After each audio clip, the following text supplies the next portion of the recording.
Halo, selamat sore. Saya Desi Pratiwi dari kelompok PPL SMPN 12 Bogor.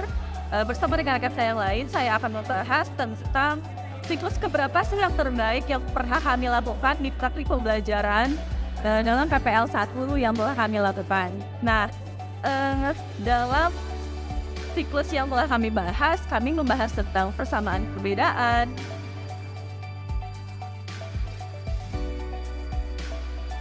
Kemudian, ada yang kami bahas adalah tentang kekuatan dan kelemahan.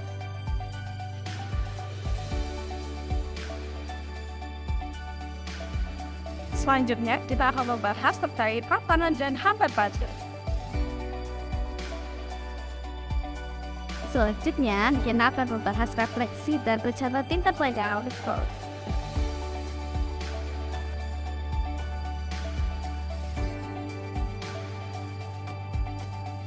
Lalu yang terakhir, kita akan membahas lesson third.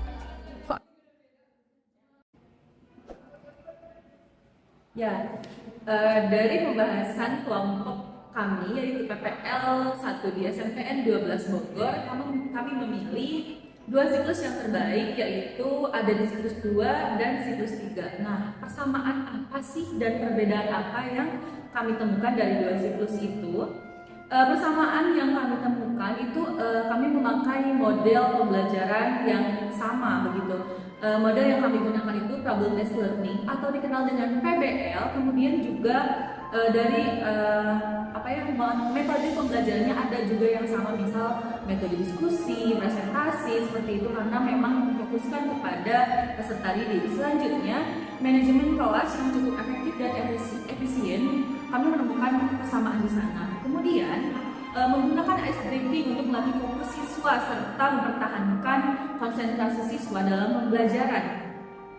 Nah, ice breaking ini bermacam-macam ya, kemudian itu bisa menjadi perbedaan juga. Selanjutnya, sumber belajar atau materi yang sama, yaitu dari buku pegangan siswa. Jadi kami memanfaatkan dengan baik buku pegangan yang telah dimiliki oleh siswa yang diberikan oleh sekolah. Kemudian, menggunakan asesmen diagnostik kognitif dan non-kognitif. Jadi di dalam perangkat pembelajaran yang kami buat pada siklus 2 dan 3, kami sama-sama menggunakan asesmen tersebut.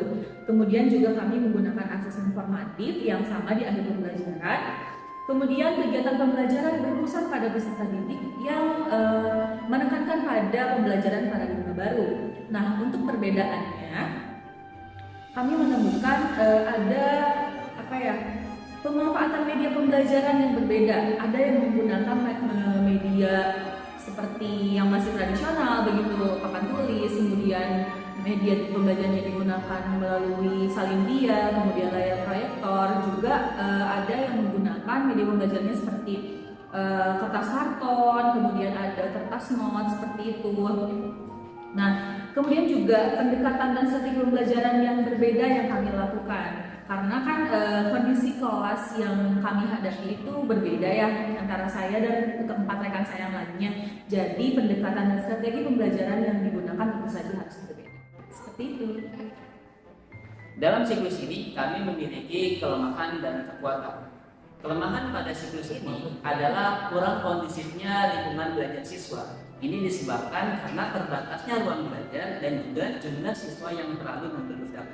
Kekuatan pada siklus ini yaitu 1. Kami menggunakan metode pembelajaran PBL. Dengan metode pembelajaran ini kami mampu membuat siswa berpikir secara kritis. Yang kedua, setiap peserta didik sudah mampu memahami materi-materi yang sudah kami berikan. Ini dapat kami ukur melalui pretest dan post-test yang telah kami lakukan di awal dan akhir pembelajaran. Dan yang terakhir adalah asesmen. Dalam asesmen yang kami gunakan pada siklus ini, kami menggunakan asesmen yang disesuaikan dengan gaya belajar peserta.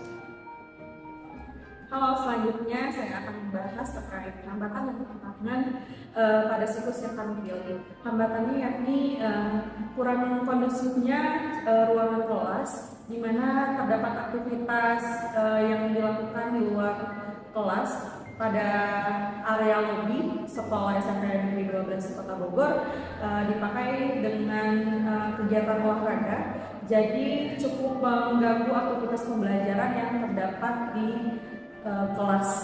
Jadi itu hambatan yang kami rasakan pada saat siklus.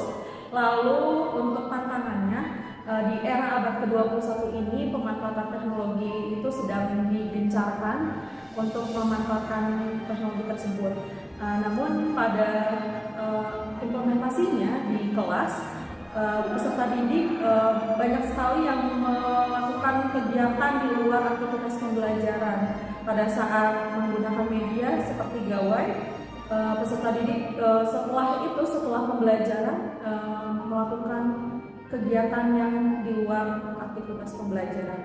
Lalu tantangannya yaitu perbedaan beragamnya karakteristik peserta didik itu menjadi tantangan yang harus dilakukan oleh guru untuk menciptakan pembelajaran yang berpusat pada peserta didik. Lalu kemudian ada manajemen peserta didik dengan karakteristik yang berbeda-beda, tentunya menjadi kunci keberhasilan untuk guru dalam menciptakan pembelajaran yang ideal. Selanjutnya, ada refleksi dan rencana tindak lanjut yang kami lakukan dari siklus yang kami pilih. Refleksi yang selalu kita laksanakan dalam setiap pembelajaran, yaitu kami selalu menanyakan bagaimana perasaan peserta didik dan manfaat apa yang telah didapat dari materi yang dibahas. Nah, selanjutnya dalam rencana tindak lanjut, yang pertama, kami akan menyusun dan merencanakan pembelajaran yang sesuai dengan tujuan pembelajaran.